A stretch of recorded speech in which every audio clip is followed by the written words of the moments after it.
Et on va aller plus loin avec notre invitée, Jacqueline Moreau. Bonsoir, merci d'avoir accepté notre invitation. J'ai envie de dire ancienne grande figure des Gilets jaunes. Vous avez créé un parti qui s'appelle les Émergents, on en parlera dans un instant. Pour qu'on comprenne bien, aujourd'hui vous n'êtes donc plus Gilets jaunes, vous n'irez pas manifester samedi ou dans l'esprit on est toujours un peu Gilets jaunes quand on l'a été? Alors moi je reste Gilet jaune du 17 novembre. Mais je ne suis pas gilet jaune des samedis à répétition qui n'aboutissent sur rien, en fait. Hein, donc vous ne manifestez plus? Ah non, non, non. Je suis de toute façon contre toute forme de violence. Donc à partir du moment où il y a de la violence, des dégradations, je me détache de cette forme de contestation. Ça ne veut pas dire que je ne suis toujours pas contestataire. Mais vous ne vous reconnaissez plus dans ce mouvement actuel tel qu'il existe aujourd'hui? Alors après, moi je reste... les gens font ce qu'ils veulent. S'ils ont envie de continuer tous les samedis, ils y vont. Donc aujourd'hui, j'ai discuté en plus avec des gens qui continuent tous les samedis. On a eu des très grands échanges formidables et qui me disent à la fin, eh bien, tout ce qui se passe en fin de cortège, eh bien non, on n'en veut pas. Parce que c'est contre-productif obligatoirement. Puisque ce n'est pas en allant casser des vitrines. Alors évidemment, c'est peut-être pas les gilets jaunes, mais le problème c'est que ça se passe tous les samedis. Donc il va bien falloir trouver une sortie de crise et des réponses à cette contestation. Et pour vous, la réponse sera politique, on va en parler. Juste un mot sur ce sondage Elab qui montre qu'une liste gilets jaunes aux européennes obtiendrait 3% si le scrutin avait lieu ce dimanche. Est-ce que vous vous dites, ça y est, c'est fini, les gilets jaunes, c'est terminé? Non, non, non. Le scrutin des européennes... obligatoirement, c'est très très compliqué de faire de la politique en France quand on vient de la base.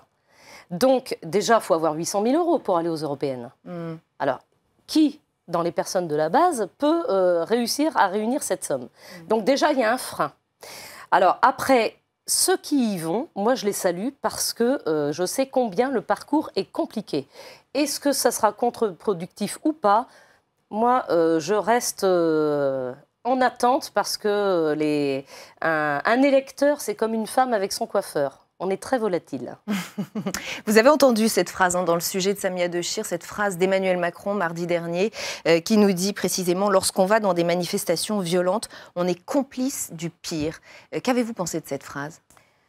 Eh bien, c'est chasser le naturel, il revient au galop. C'est-à-dire ? Eh bien, il a fait un petit peu attention aux petites phrases parce que quand il a été sonné par le mouvement des Gilets jaunes, parce qu'on a bien vu qu'il ne nous avait pas pris au sérieux au départ, il a fait attention pendant 2 mois et puis là, on reprend les mêmes travers qu'au début. Donc, pourquoi vous la trouvez injuste, cette attaque? Après tout, il est en train de dire, quand on va à une manifestation, c'est un peu ce que vous avez dit en début d'interview d'ailleurs, quand on va à des manifestations qui se terminent mal, qui se terminent en violence, quelque part on est un peu complice. Vous-même, vous avez refusé d'y aller. Est-ce qu'il n'a pas un peu raison? Je n'ai pas dit qu'on était complice. On est complice de se taire. C'est ce que j'avais dit dans la vidéo. Se taire, c'est se rendre complice. Maintenant, je ne pense pas que les gilets jaunes qui vont le matin, qui partent le matin de chez eux, qui font des kilomètres pour aller à certains endroits, se rendent complices de casseurs qui viennent de l'étranger, qui ne connaissent même pas d'ailleurs. Il n'y a pas eu de casseurs gilets jaunes? Je ne peux pas répondre à cette question parce que moi personnellement, j'en connais pas. Voilà. Donc, s'il y a des preuves de tout ça, moi, je suis prête à tout entendre. Mais évidemment qu'on sait bien qu'avec la psychologie de la foule, vous mettez une personne seule, elle ne va rien faire. Vous la mettez au milieu de 300 personnes, elle va se sentir pousser des ailes. Mais ça, voilà, c'est l'entraînement qui fait ça.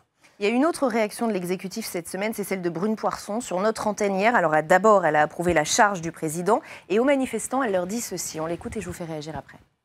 S'ils ont des revendications à porter, qu'ils le fassent.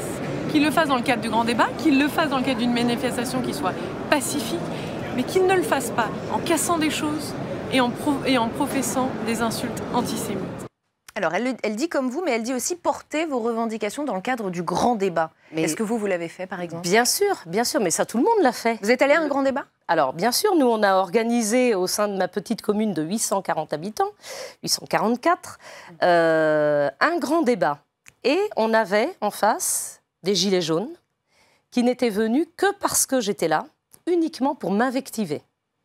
Donc, la question à se poser, c'est à quoi ça sert? À quoi ça sert?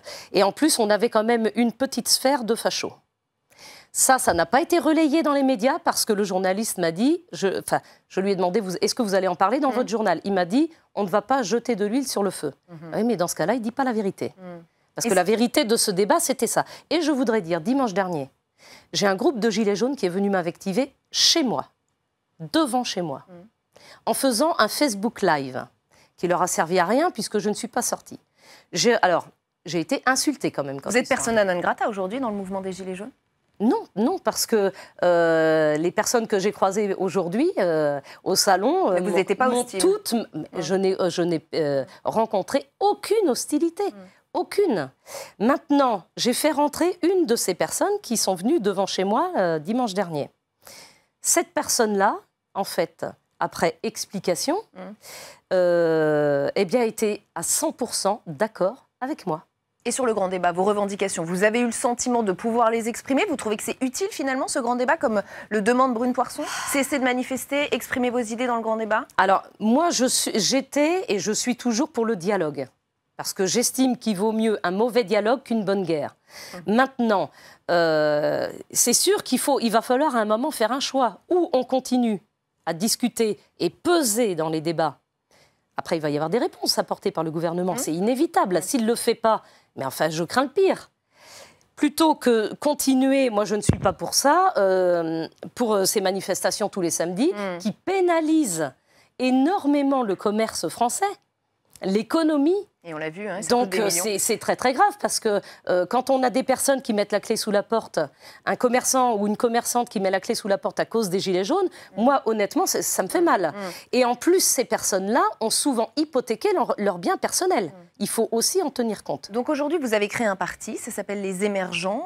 Vous visez quelle élection? Les municipales? Il en est où ce parti? Alors ce parti, je ne vous cache pas que c'est le parcours du combattant. Voilà. Je pourrais écrire un livre et ça s'appellerait La Croix et la bannière. Pour créer un parti, c'est compliqué? Pour créer un parti, c'est extrêmement compliqué. Mais je ne reculerai devant rien. Donc je prends les problèmes, je les règle les uns après les autres. Au lieu de les surcharger dans ce sens-là, il faut les prendre dans ce sens-là. Maintenant, le parti est créé, les statuts sont déposés, c'est diffusé au journal officiel, on a le numéro RNA, on a tout ce qu'il faut. Maintenant, qui fait obstruction? Les banques françaises. C'est pas incroyable? Alors j'en appelle à une banque en France qui pourrait prendre le parti des émergents parce que la Banque populaire de l'Ouest a refusé de nous créer le compte de mandataire puisque c'est obligatoire pour un parti politique d'avoir un compte de mandataire financier. Et là, eh bien, cette banque-là refuse de nous le créer. Alors j'appelle une banque française à nous offrir un partenariat pour pouvoir... prendre les émergents. Et cet appel a été entendu. D'un mot pour les municipales? Vous visez les municipales? Alors pour les municipales, voilà, ça nous laisse... Mais pas les européennes? Non, non, non. C'est prématuré, les européennes. Il faut... Enfin, moi, personnellement, je n'irai pas aux européennes sans connaître sur le bout des doigts le fonctionnement de l'institution. Donc il faut apprendre avant de se lancer dans tout ça. Les municipales, c'est l'année prochaine. On a le temps de peaufiner un programme. C'est d'ailleurs pour ça que j'étais au salon cet après-midi. Au salon de l'agriculture. Merci infiniment, Jacqueline Moreau, d'avoir été notre invitée ce soir sur Public Sénat, à la tête donc du parti Les Émergents. Merci beaucoup. Merci à vous.